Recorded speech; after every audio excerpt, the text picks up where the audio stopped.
Então, olha eu aqui, professora Rose Sampaio, sua tutora, vamos assim dizer, de língua portuguesa, gestora do SEA, no segundo bloco para nós mergulharmos um pouquinho mais fundo aqui nesse mar incrível chamado literatura e conteúdo desta aula, justamente o conteúdo do Barroco.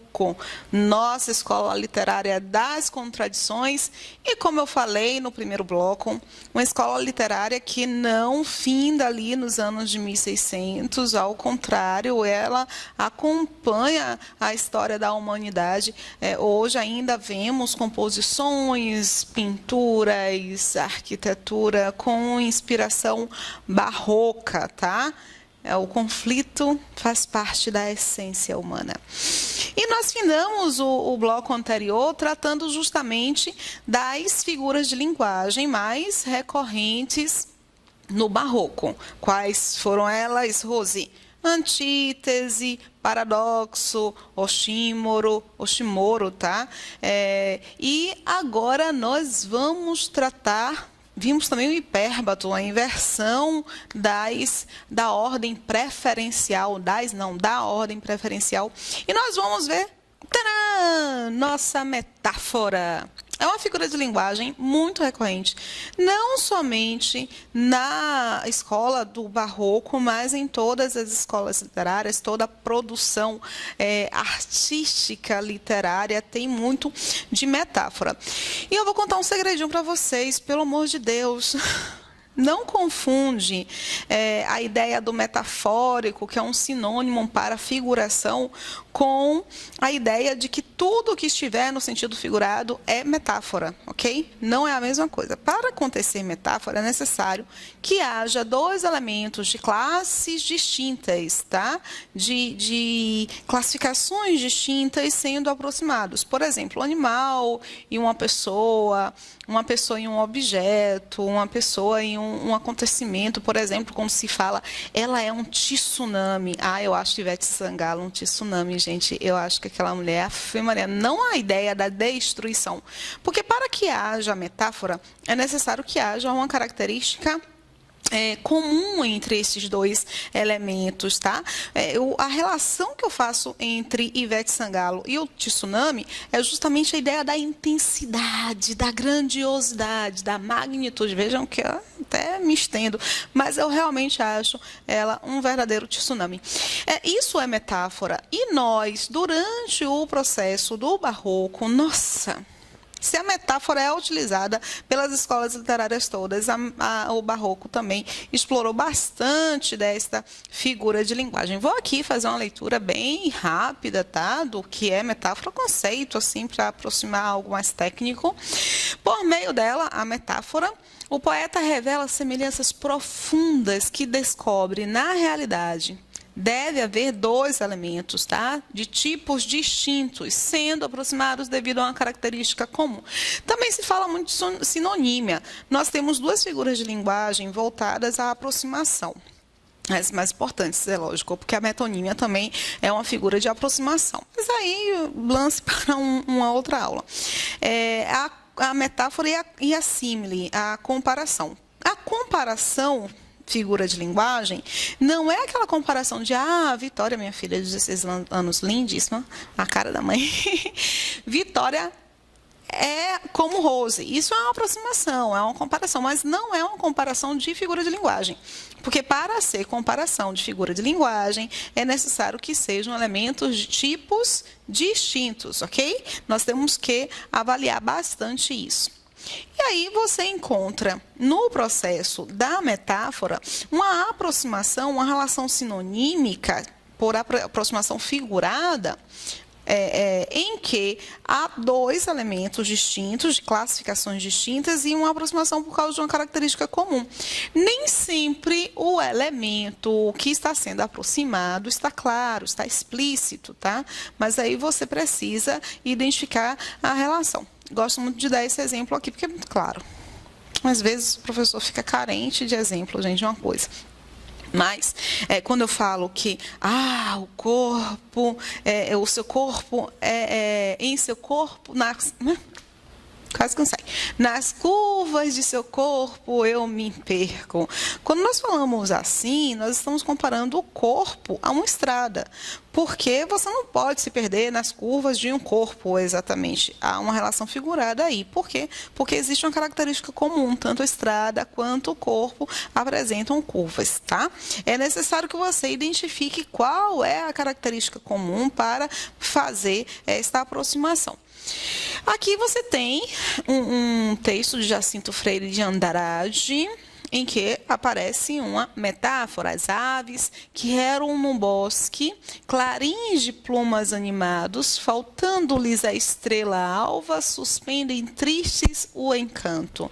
Elas eram clarins de plumas animados. Olha, vejam só que ele está comparando as aves a um instrumento musical.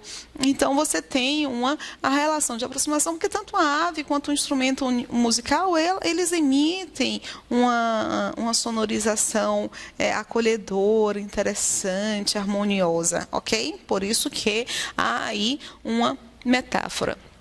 Duas características muito importantes para compreender o barroco são o cultismo e o conceptismo. Não confundam, por favor, as referências do cultismo e do conceptismo.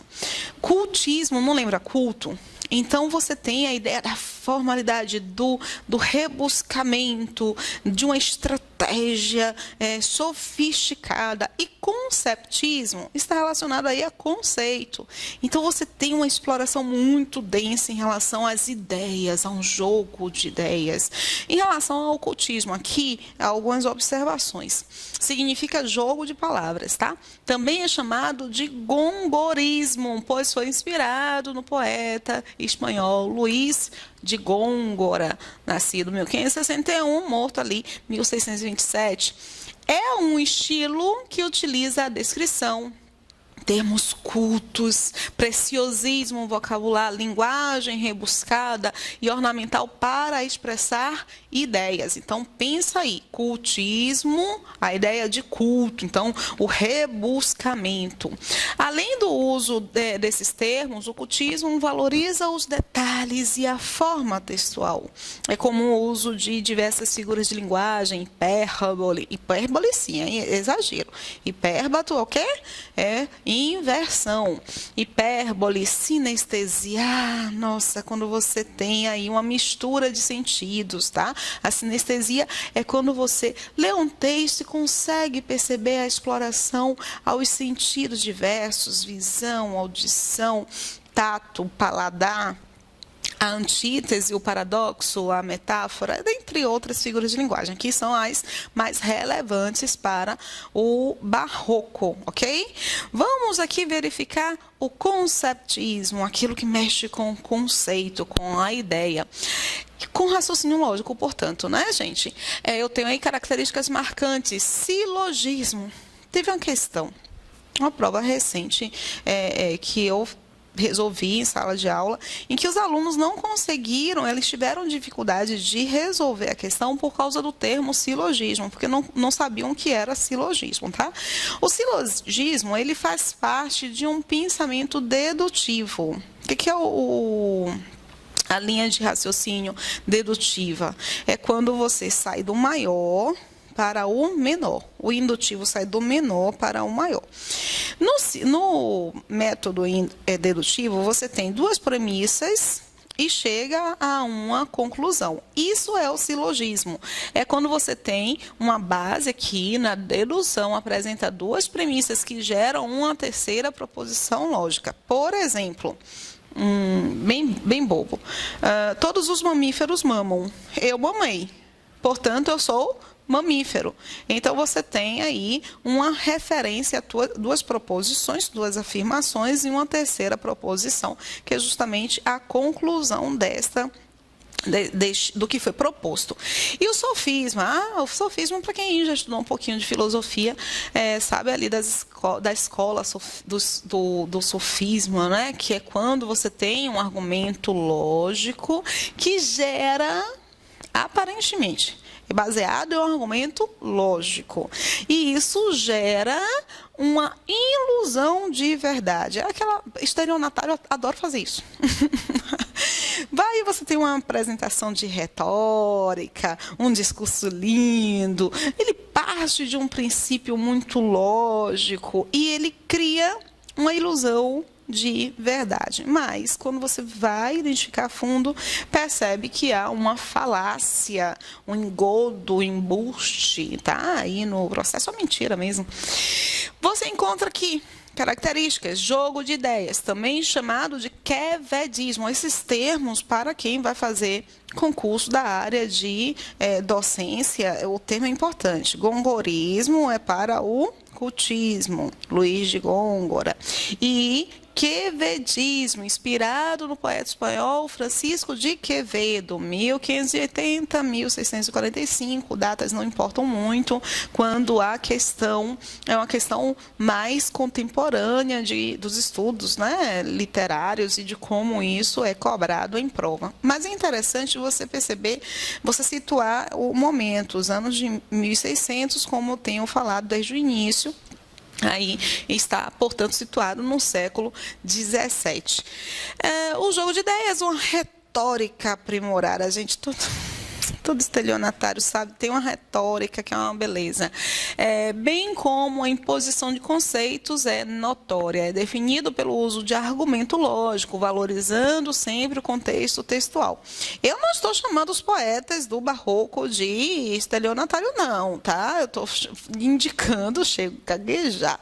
Eu estou falando que é uma característica também, hoje, neste mundo em que nós estamos, cada vez mais comum o processo do crime do 171, você encontra um mesmo princípio, mas é uma base para a construção poética daquele momento.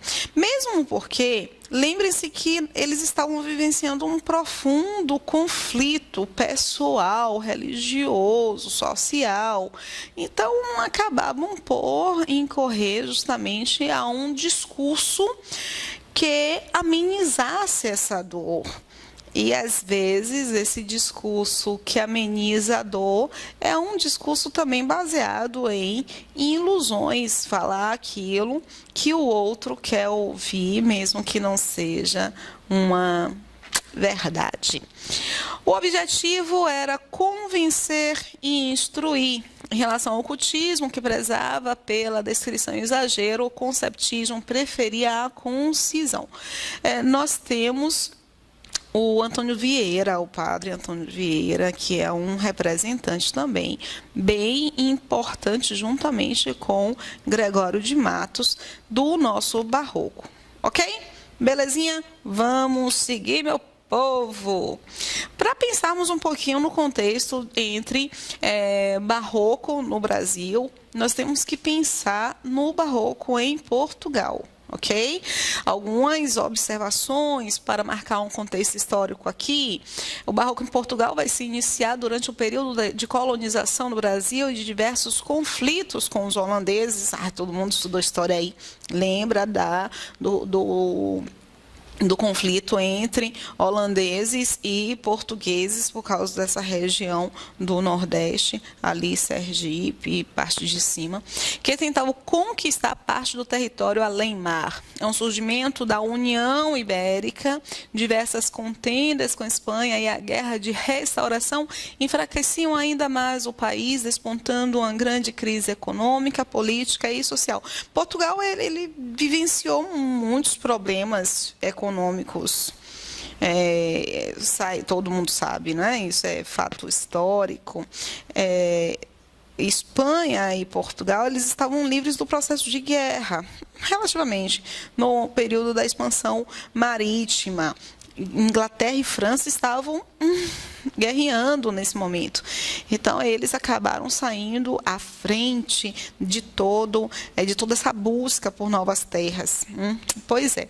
E é por isso que Portugal, ele se destacou um pouquinho, só que a partir ali dos anos de 1600, começou uma derrocada, uns conflitos. Nós estávamos, para quem conhece um pouquinho de história, nós tivemos ali a vinda da família real em 1808, sendo um estopim de problemas políticos e econômicos que circundavam a região da Europa.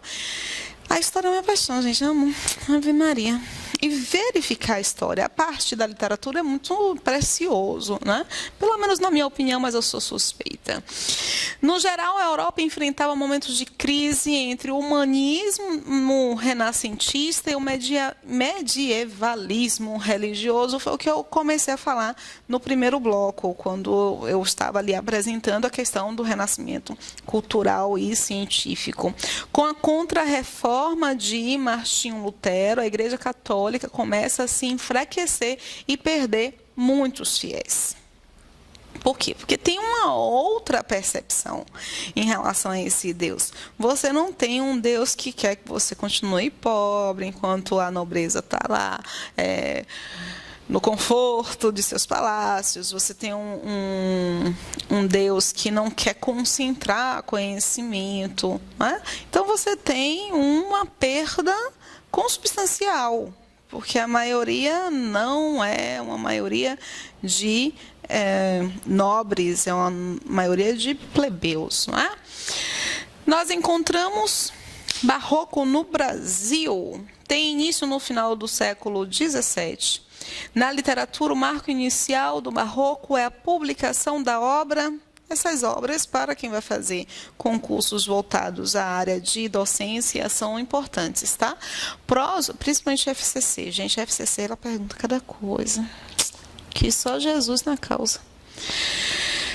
Publicação da obra Prosopopeia de Bento Teixeira. Na escultura e na arquitetura, Aleijadinho foi um dos maiores artistas barrocos do Brasil. Também citei isso lá no primeiro bloco. No Brasil, este estilo se desenvolveu durante o período colonial, no chamado século de ouro, tá?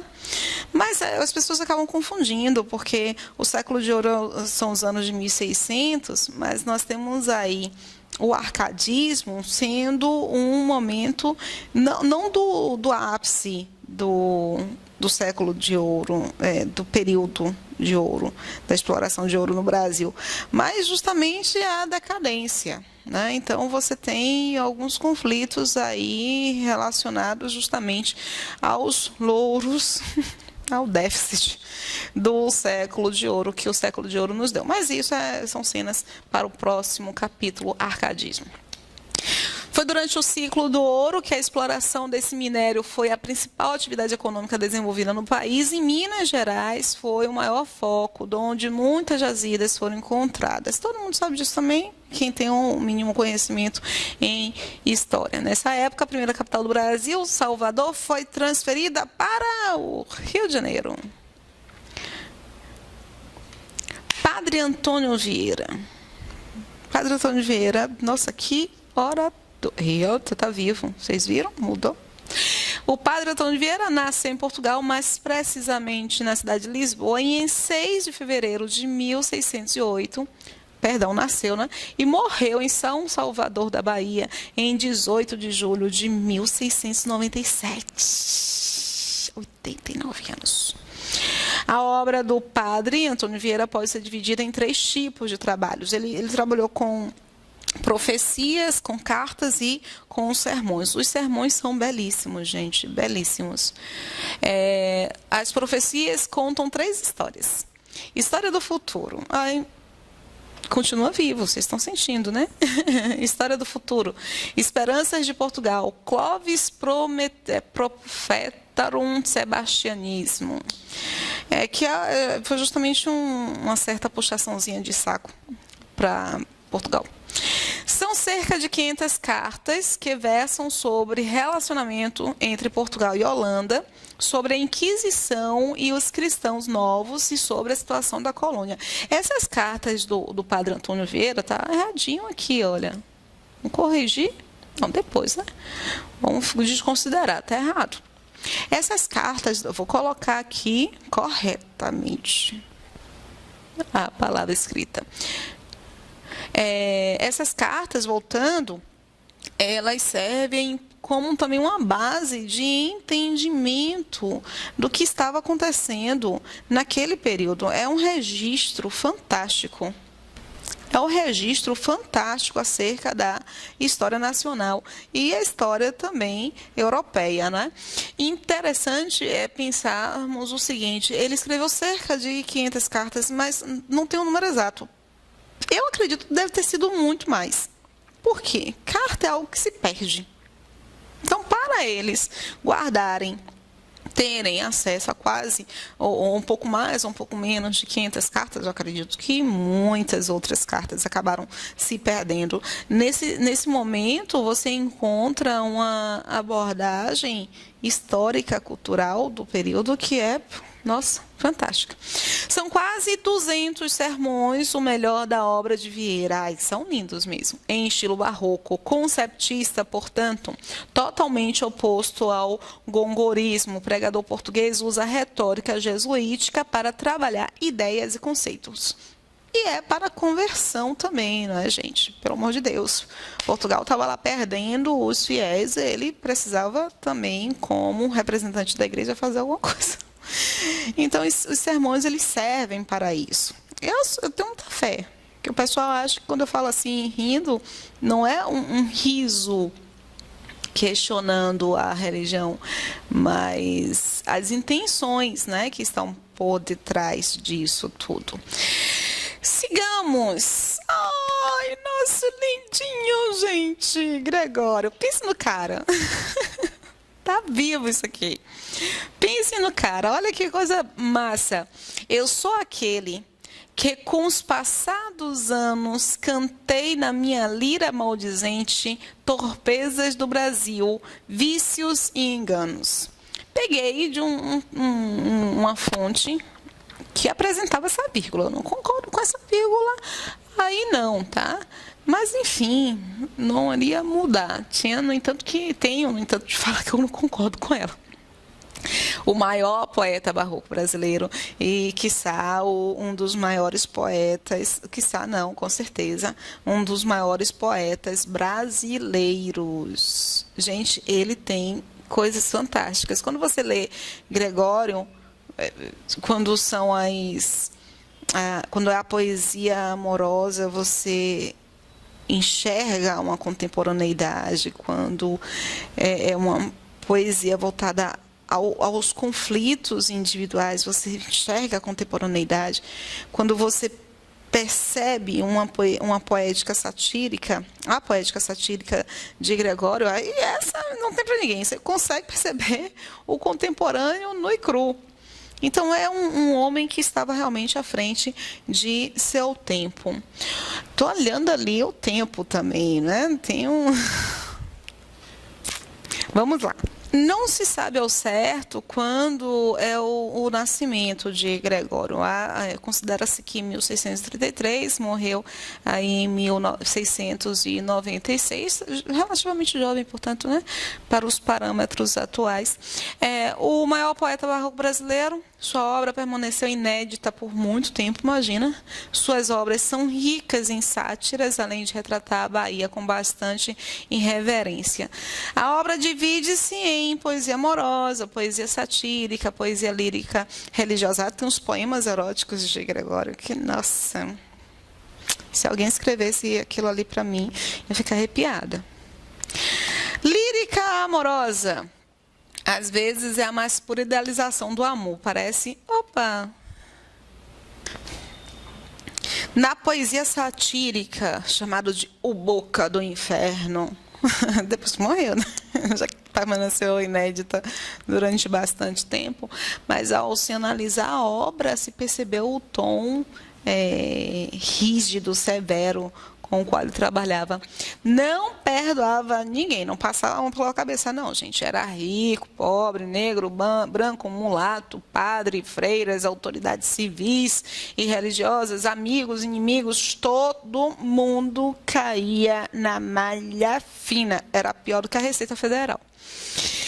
Era um objeto de sua ira maldizente. A poesia lírica religiosa apresenta, já a poesia lírica religiosa apresenta o clássico conflito do homem barroco, que sempre busca a salvação, mas não deixa de pecar. Senhor, pequei, me perdoa, Pai. Estou dando um trabalhinho para o Senhor, Pai Celestial, porque, afinal de contas, se eu não pecar... Pois é, nesse segmento. Em seus poemas do gênero, sempre envolve o amor de Cristo. É uma fé interessante, porque ele é muito claro, não vou deixar de ser do mundo, não é? É sincera, uma fé sincera. E aqui, ó, literatura super engajada. Este homem, que é uma das maiores figuras da literatura nacional, da literatura baiana, e é por isso que quando tem concurso para docente aqui no estado da Bahia, se cobra, né, o Gregório de Matos como uma parte. Vocês precisam perceber, como eu falei no primeiro bloco, o importante não é saber características exatamente, mas é você fazer a leitura e ter um entendimento sobre aquilo. É uma estratégia de interpretação. E o texto ele não vai mudar. O texto é aquele objeto, é a forma como você lança o olhar a este objeto que vai fazer toda a diferença. Alguns trechos aqui para mostrar justamente uma crítica à promiscuidade, à libertinagem, ao racismo, à imoralidade, assim como também à incompetência e à desonestidade. Primeiro trecho que eu selecionei para você degustar um pouquinho aí do processo de Camões. Eu vou me empolgando, gente. Quando a questão da literatura, eu vou me empolgando. Chega da água na boca, é uma coisa incrível. Com palavras dissolutas, me concluís na verdade que as lidas todas de um frade são freiras, sermões e putas. Olha só o tipo de linguajar. E falando aí, justamente tratando aí de uma temática super problemática, que era a promiscuidade dentro da Igreja Católica pelos representantes da Igreja Católica. Dou ao demo os insensatos, dou ao demo a gente asnal, que de asno, que estima por cabedal pretos, mestiços, mulatos. Pega pesado. Notável desventura de um povo nécio e sandeu, que não sabe que o perdeu negócio, ambição, usura. Pois é um retrato da triste Bahia daquele período. Pode ser transposto esse retrato para a triste Bahia de hoje, para o triste Brasil. É um cara, e acha isso, você perceber que aquele objeto se torna atemporal. É uma construção tão significativa da realidade que permanece. O tempo passa, a sociedade muda, mas se trabalha com a essência humana. E a essência humana, cada vez que nós lançamos o olhar a esse texto, nós conseguimos verificar outros suspiros, outros sentimentos. É lindo. O discurso satírico de Gregório serve para criticar os costumes e preconceitos de uma sociedade e, muitas vezes, a crítica feita a comportamentos explícitos ou encobertos pode se transformar em uma denúncia a atos dissimulados que contrariam a ordem e as normas humanas, mostrando forte característica da literatura engajada. Então, esse texto aqui do Gregório é um fragmento de um poema, né? Eu acho bem interessante para os dias atuais. Que falta nesta cidade? Verdade. Que mais por sua desonra? Honra. Falta mais que ele se lhe ponha vergonha. Falta mesmo. Falta ao povo brasileiro um pouquinho disso aí, né? Próximo bloco nós vamos fazer questões selecionadas para você treinar um pouquinho e perceber como é que o conteúdo é cobrado em concurso público e em vestibulares. Adorei, gente, adorei. Fica aí, viu? Vai para o bloco de questões. assim que ele estiver disponível. Tchau, meu povo!